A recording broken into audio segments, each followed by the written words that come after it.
Hello friends, I am MJ of Vegeta Physics, Jawahar Navodaya Vidyalaya Shankar Nagar District Nanded. Now in this lesson we are going to discuss the topic electric charge of a very first unit, that is the electrostatics of a class 12 of subject physics.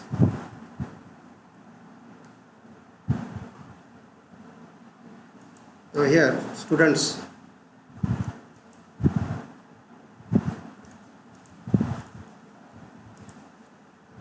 what are the points which are to be discussed in this topic now? In this lesson, the first point we have to discuss, that is electric charge. The second is that is method of charging. And third point is there that we have to discuss, that is properties of electric charge. One by one we will discuss now the first, electric charge.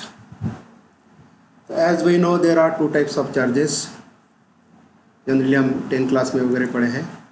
The first is that one is positive charge and another is negative charge. There are two types of charges. The charges are generally represented with the help of letter Q, small or capital. For example, positive charge is represented as plus Q and negative charge is represented by minus Q. Actually, how the concept of charge comes? Now the origin and all this electricity, the origin of electricity means the concept of electric charge lies in the concept of frictional electricity. क्या है frictional electricity? आपको मालूम होगा, हम lower class में पढ़े हैं कि यदि if I rub a glass rod on a silk cloth, और in second example ebonite rod is rubbed with wool or fur, and if the rubbed end of the rod, suppose it is a glass rod, first we will take, brought near to the paper pieces, the paper pieces get attracted towards the rod. Now before rubbing, if I simply brought the end of a rod, nothing is happening, but as soon as we rubbed it and we brought near to the paper pieces, it get attracted. Whether it is case of a glass rod and silk cloth pair, or another case is there, that is ebonite rod and wool or fur. That means before rubbing nothing is there, but after rubbing there is the attraction. It means that something has acquired on the rods. What is that something? That something is nothing but that is called as the electric charge. Again, a series of experiments were done.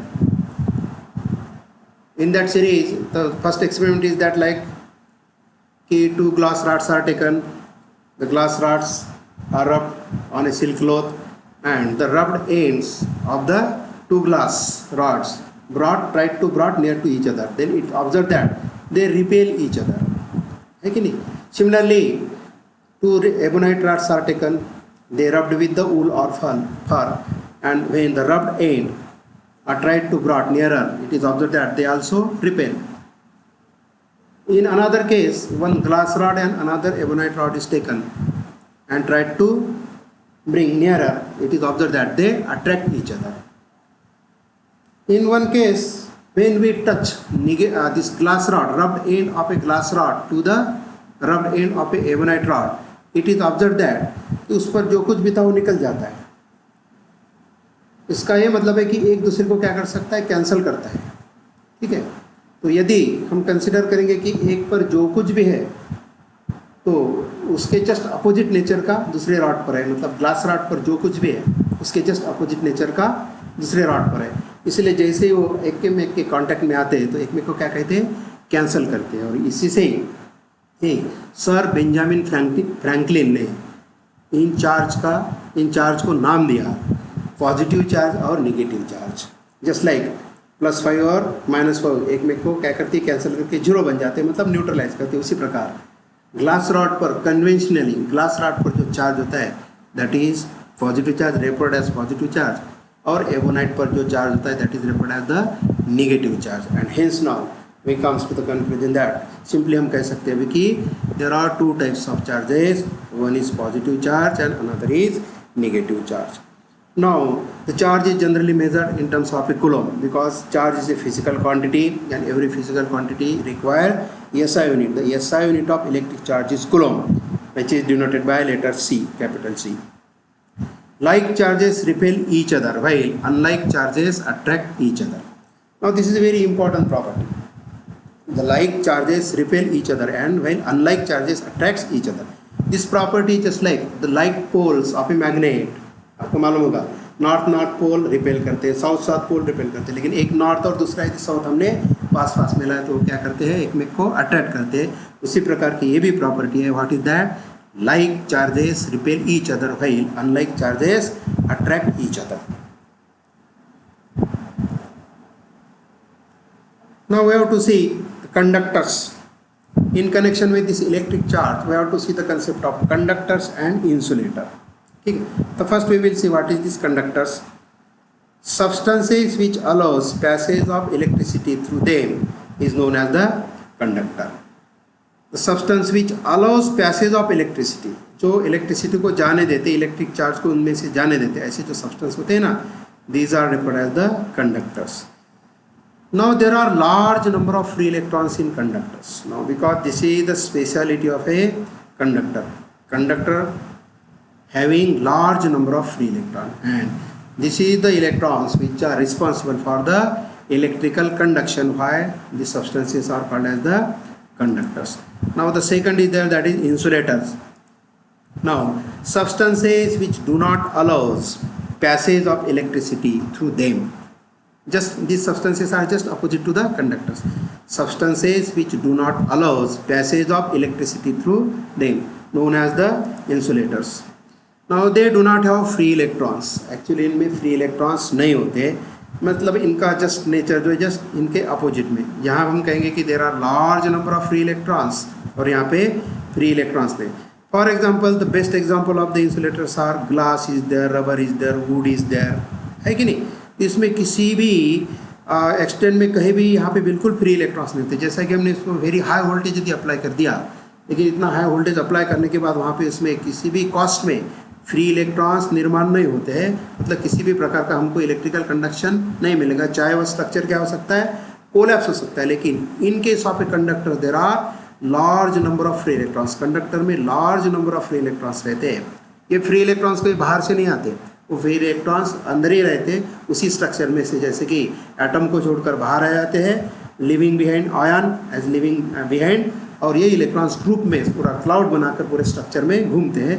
जो जैसे घूमते हैं इसीलिए उनको free electrons कहते हैं. They are free और इनकी संख्या बहुत ज़्यादा होती है. जनरली इसको काउंट करने के लिए जो क्वांटिटी यूज़ की जाती है, that is called the number density of electrons. Small N से इसको डिनोट किया जाता है, जिसका मतलब होता है number of electrons per unit volume. इनकी संख्या बहुत ज़्यादा होती है. जितने ज़्यादा नंबर ऑफ फ्री इलेक्ट्रॉन्स या जितने ज़्यादा नंबर डेंसिटी होगी उस सब्सटेंस की, वो ज़्यादा क्या होता है, गुड कंडक्टर्स होता है, क्योंकि ज़्यादा से ज़्यादा वहाँ से इलेक्ट्रिकल की कंडक्शन पॉसिबल होता है. तो this is the basic difference between this conductors and the insulators. Next we have to discuss about the methods of charging of object.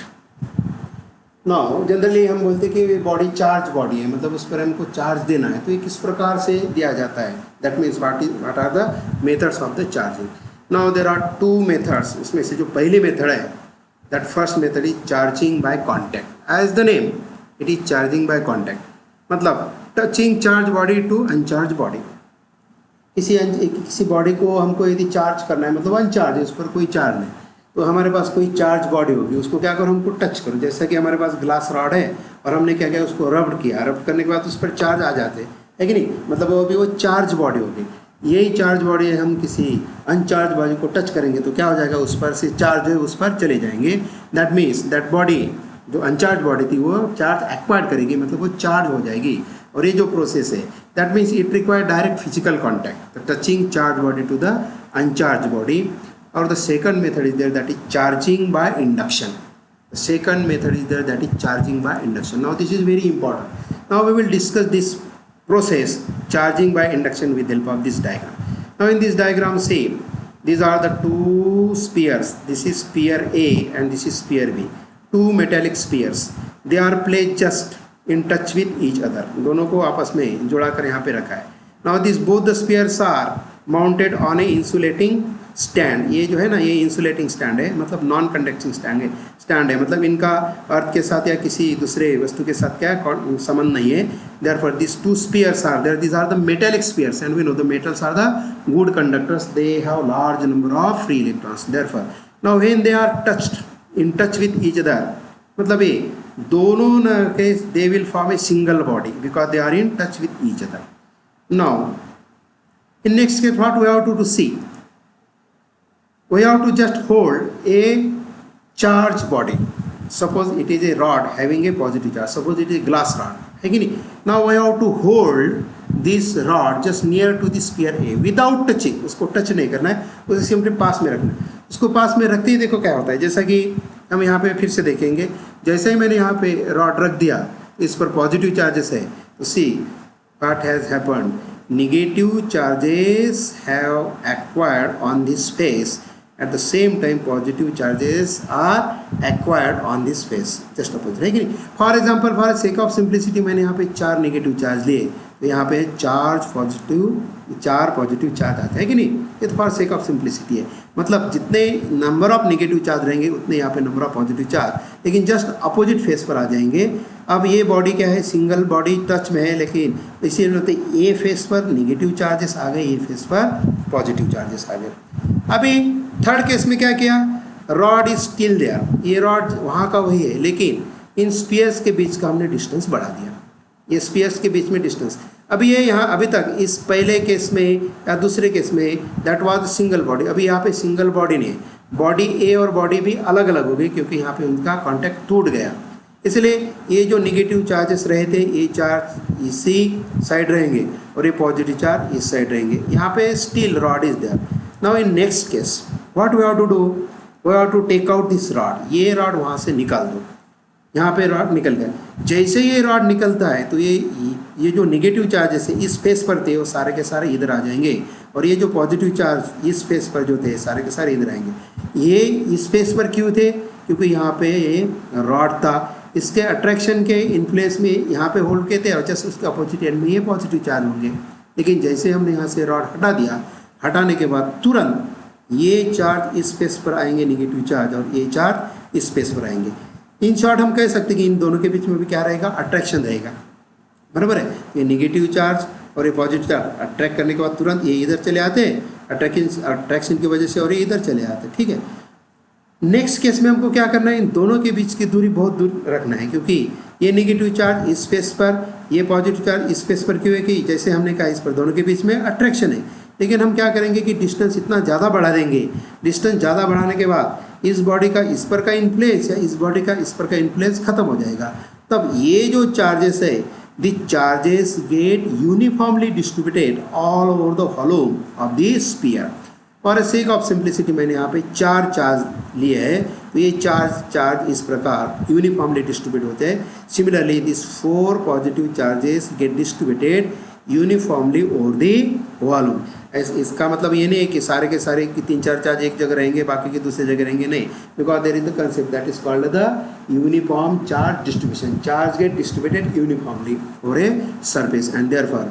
अभी देखो ये बॉडी है जो शुरू में बिल्कुल कैसी थी, अनचार्ज बॉडी थी. यहाँ पे क्या बन गए, अभी चार्ज बॉडी बन गई. कौन से चार्ज आ गए, इस पर नेगेटिव चार्ज आ गए. बॉडी भी क्या बन गई, चार्ज बॉडी बन गई. इस पर कौन से चार्ज आ गए, पॉजिटिव चार्ज आ गए. अभी हमने यहाँ पे चार्ज करने के लिए कहीं भी ये जो चार्ज बॉडी इसको टच नहीं किया है कि नहीं, सिर्फ उसके पास हमने उसको क्या कर दिया, रख दिया. रखने के बाद here one can say that the charges have induce now. यहाँ चार्जेस मतलब तैयार हो गए इस बॉडी पर, बराबर है कि नहीं. एंड दस this method that is called the induction, and this is very effective method, it is important method. Therefore हमने बॉडी ए को भी चार्ज कर दिया, बॉडी बी को भी चार्ज कर दिया. अभी बल्कि ये बॉडी इंसुलेटेड है, बाकी किसी बॉडी के साथ टच नहीं है. Therefore this charge will remain. This body will act as a charged body, negatively charged body. This body will also act as a charged body, positively charged body. इसी case में यदि हमको इस पर यदि नेगेटिव के अलावा यदि पॉजिटिव चार्ज लाना है तो क्या करना पड़ेगा, सिंपली ये जो रॉड है, ये रॉड जिस पर अभी पॉजिटिव चार्ज वाला हमने रॉड लाया था, कौन सा रॉड लाना पड़ेगा, नेगेटिव चार्ज वाला, है कि नहीं. इसी प्रकार की प्रोसेस होगी और इस बॉडी पर पॉजिटिव चार्ज आ जाएंगे, एट द सेम टाइम इस बॉडी पर नेगेटिव चार्ज आएंगे. And this is the process of charging by induction. दस two process we have to remember. Charging by contact, there is direct physical contact between charged body and uncharged body, and another very important method is there, that is charging by induction. Next we have to discuss some basic properties, important properties of electric charges. What are those? The first property, that is additivity of charge. What is that additivity? Actually charge is a physical quantity and which is a scalar quantity, and we know that scalar can be added algebraically and therefore charge can be added algebraically. That means if I have a group of a charge, इसमें कुछ positive charge है कुछ में negative charge है. For example if I have +5 microcoulomb and -5 microcoulomb and +10 coulomb, तो क्या हो जाएगा? +5 माइक्रोकूलम -5 माइक्रोकूलम 0 हो जाएगा और +10 माइक्रोकूलम बन जाएगा. मतलब टोटल चार्ज कितना हो जाएगा?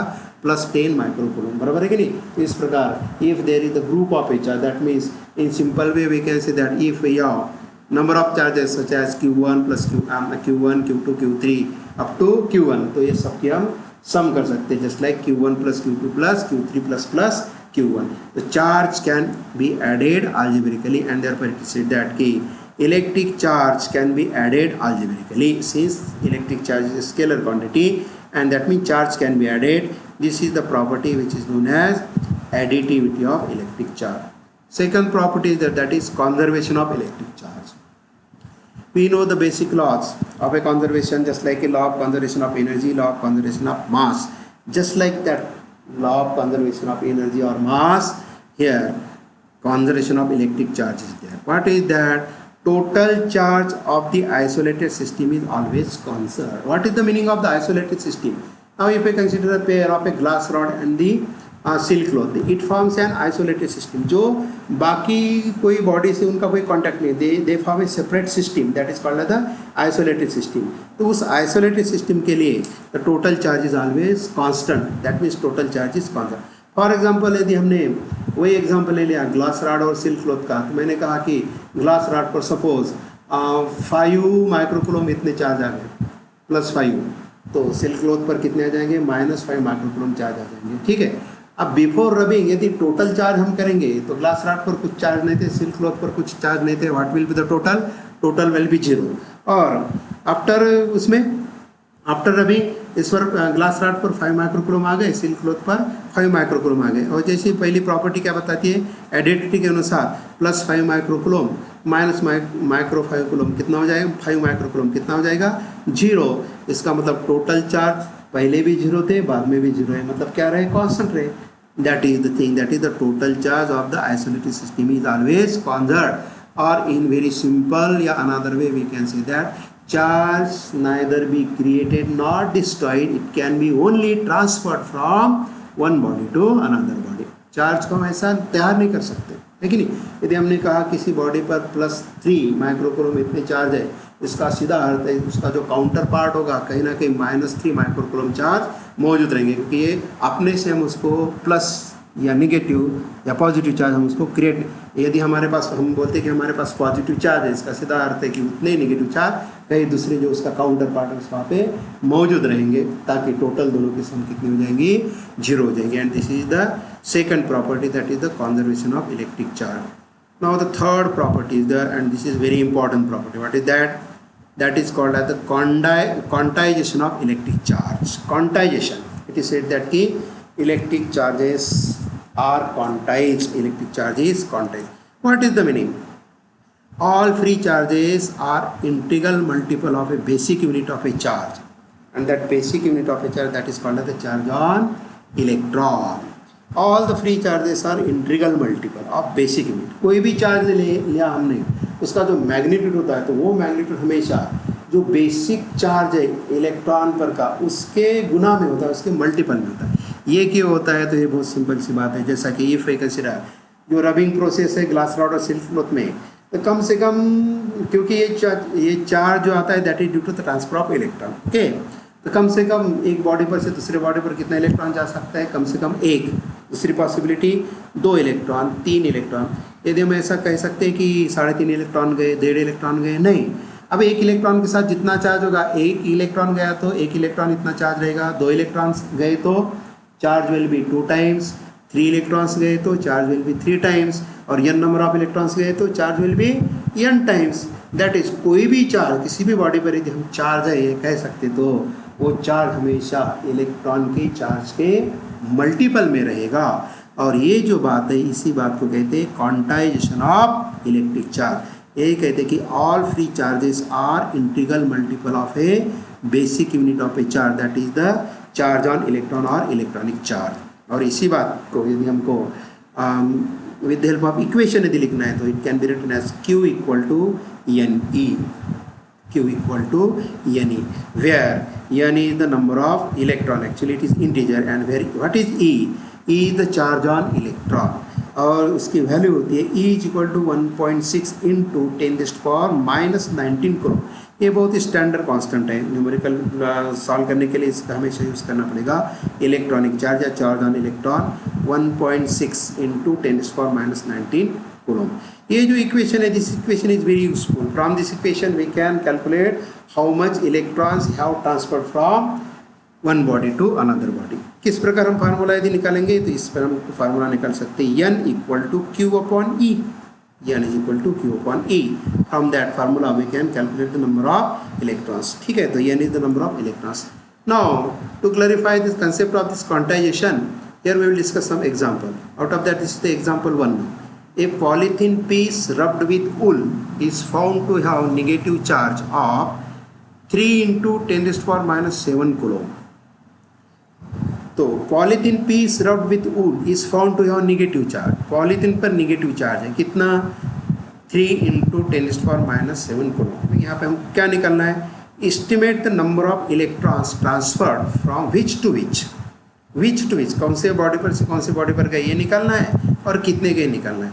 Second is there a transfer of mass from wool to polythene, क्या वूल से पॉलीथीन तक मास ट्रांसफर हुआ, इसका हमको आंसर करना। ठीक है, we will see one by one. Now see what is the given in this example. Given is that Q is equal to -3 into 10⁻⁻7 coulomb। Why minus? Charge is negative, है कि negative charge।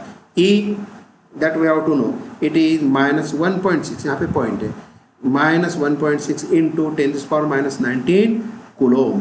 ठीक है, now the first way out to solve is number of electrons। For that we have to use the formula। What is this formula? From the quantization of electric charge, Q equal to Ne, and therefore N equal to Q by E, since we have to find the number of electrons। We will put the values। Q की value हम put करो -3 into 10⁻�7 coulomb, और इसकी value put करो 1.6 into 10⁻19 coulomb, equal to 3 upon 1.6 into 10⁻12, 3 upon 1.6 into 10⁻12। इसको यदि हम simplify करते हैं तो हियर इंस्टेड ऑफ 3 हियर 3.0, और ये पॉइंट यदि हट जाएगा तो हो जाएगा 30 upon 16, therefore it is 30 upon 16 into 10⁻12। इसको सिंप्लीफाई करेंगे, 2 का मल्टीप्लाई 2 से भाग जाता है, तो this will be 15 upon 8, and therefore finally it comes 15 upon 8 into 10⁻12। इसको यदि हमने सॉल्व किया तो इसकी वैल्यू आती है 1.875 into 10⁻12, and therefore this is the answer of the first. What is that? The number of electrons transferred from wool to polythene is 1.875 into 10⁻12, 1.875 into 10⁻12। Now it was asked from which body to which, तो क्या रहेगा हमारा answer? Electron is transfer from wool to polythene. इसकी idea हमको कहाँ से मिलती है? उसकी आइडिया तुरंत यही से मिलती है, क्या है कि polythene piece is rubbed with wool is found to have, polythene piece is found to have negative charge. The polythene पर नेगेटिव चार्ज आ गए, इसका मतलब उस पर इलेक्ट्रॉन जमा हो गया, क्योंकि इलेक्ट्रॉन का चार्ज नेगेटिव होता है, इसीलिए electron has transfer from wool to polythene, and how much? This much electron is transfer. Second जो क्वेश्चन है, is there a transfer of mass from wool to polythene, तो उसका आंसर रहेगा yes. क्या रहेगा? Yes, there is a transfer of mass from wool to polythene. अभी कितना हुआ तो उसकी हम वैल्यू निकाल सकते हैं। मास m is equal to 1.875 into 10⁻12 into 9 into 10⁻31 kilogram। Now what is this 9 into 10⁻31 kilogram? This is the mass of one electron, and how much total electron is transferred? 1.875 into 10⁻12। therefore एक electron का मास इतना है तो total mass कितना हो जाएगा? इतना हो जाएगा, और उसको हम सिंप्लीफाई करेंगे तो इट बिकम्स 16 पॉइंट, एक्चुअली यहाँ पे पॉइंट है, हाँ, it becomes 16.875 into 10⁻⁹ kilogram, and therefore further this become 1.6 into 1.6875 into 10⁻⁸ kilogram, and therefore the answer is that mass transfer from wool to polythene. There is the transfer of mass, and how much? 1.6875 into 10⁻⁸ kilogram. अब ये मास इतना कम है कि हमको पता ही नहीं चलता कि वहाँ पे इलेक्ट्रॉन मास ट्रांसफर वाकई नहीं हुआ। लेकिन शेष इलेक्ट्रॉन क्या है? पार्टिकल है, और पार्टिकल मतलब क्या होता है? उसको कम से कम मास होना चाहिए, और एक बॉडी पर से दूसरे बॉडी पर इलेक्ट्रॉन जाता है, तो जहाँ जिस बॉडी पर इलेक्ट्रॉन जाएंगे वहाँ का मास बढ़ेगा, और जहाँ से जाएंगे वहाँ का मास कम होगा। Therefore surely there will be the transfer of a mass. Now here we will discuss another example. If 10⁹ electrons moves out of a body to another body every second, how much time is required to get a total charge of 1 coulomb on the other body? तो यहाँ पे rate दिया है. What is the rate?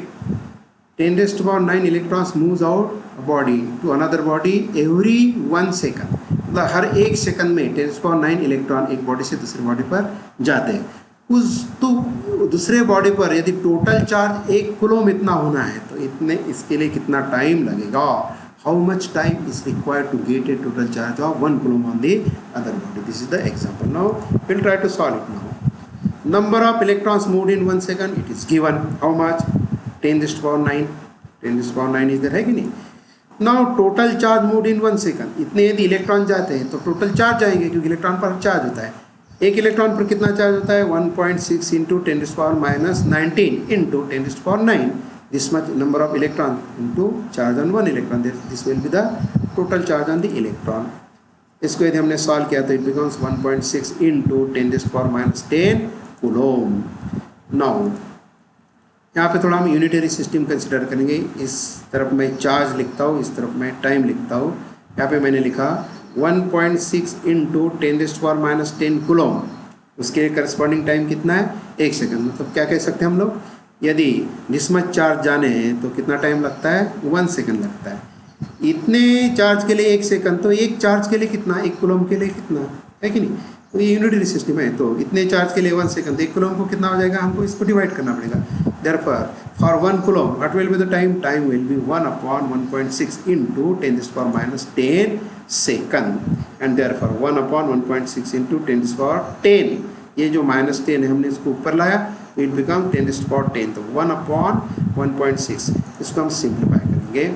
Therefore time required to get 1 coulomb charge equal to, इसको 10 बनाएंगे 16 बनेगा. ये point यहाँ पे पॉइंट देंगे, 10 बजे पॉइंट हटा देंगे. 10/16, therefore it become 10/16 into 10⁻10 second. इसको यदि हम सॉल्व करते हैं, सिंप्लीफाई करेंगे, 2 का डिवीजन तो 5/8 ये हो जाएगा. अब यहाँ पे ये सेकंड है, 10⁻10 मतलब बहुत बड़ी संख्या होगी, इसलिए सेकंड के अलावा हम उसको सेकंड में से पहले आवर में कन्वर्ट करेंगे, फिर आवर में से उसको डेज में कन्वर्ट करेंगे, और डेज में से उसको ईयर्स में कन्वर्ट करेंगे. सबसे पहले सेकंड में से यदि हमको आवर्स में कन्वर्ट करना पड़ेगा, तो वही हाउ टू डिवाइड बाय 3600. क्यों ये? क्योंकि आवर से डायरेक्ट सेकंड से डायरेक्ट आवर्स नहीं होते, पहले सेकंड से हमको मिनट्स करना पड़ेगा, फिर मिनट्स के हमको आवर करने पड़ेंगे. 60 into 60, therefore it become 3600 into 24, क्योंकि एक डेज में कितने आवर्स होते हैं? 24 आवर्स होते हैं. देयरफॉर 24 से मल्टीप्लाई किया तो यहाँ तक क्या बन गया? डेज में कन्वर्ट किया. और हमको अभी ईयर्स में कन्वर्ट करना है, तो एक ईयर्स में कितने डेज होते हैं? 365. यदि हमने 365 कन्वर्ट किया और यदि हमने आंसर लिया, तो उसका आंसर आता है 198 ईयर्स. ये बहुत ज़्यादा है, 198 ईयर्स. यदि हमको इस बॉडी पर कितने चार्ज लाने? 1 कूलम चार्ज लाना है. रेट देखो क्या है? रेट ये है कि 1 सेकंड में 10⁻9. ये 10⁻9 क्या कम नहीं है, बहुत ज़्यादा है. 10⁻9 1 सेकंड में 10⁻9 इलेक्ट्रॉन जाने के बाद उस बॉडी पर हमको 1 कूलम चार्ज लाना है. तो 1 कूलम चार्ज लाने के लिए लगभग हमको 200 साल लग रहे हैं. 198 लगभग 200 साल लग रहे हैं, है कि नहीं? इससे ये पता चलता है, एग्जाम्पल इसीलिए इंपॉर्टेंट, इससे ये पता चलता है कि जो कूलम जो है which is the unit of charge, how big it is, ये बहुत बड़ा यूनिट है. क्योंकि यहाँ पे हमने देख लिया कि इतने हाई रेट से 1 कूलम चार्ज लाना है तो भी हमको 200 साल लग रहे हैं। इसका मतलब जो साइज है 1 कूलम की, that is very large. Okay, now here there are some questions for the homework, note it down.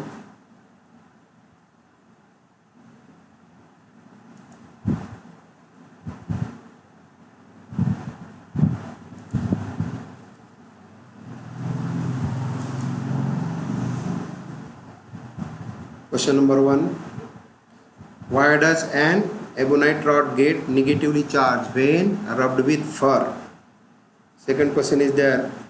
What is the charge acquired by the body when 1 million electrons are transferred to it? And third question is that what is total charge on 75.0 kilogram of electrons? So whatever you have learned in this lesson, using the knowledge of that thing, just try to solve the examples. These are very simple examples. Okay, thank you.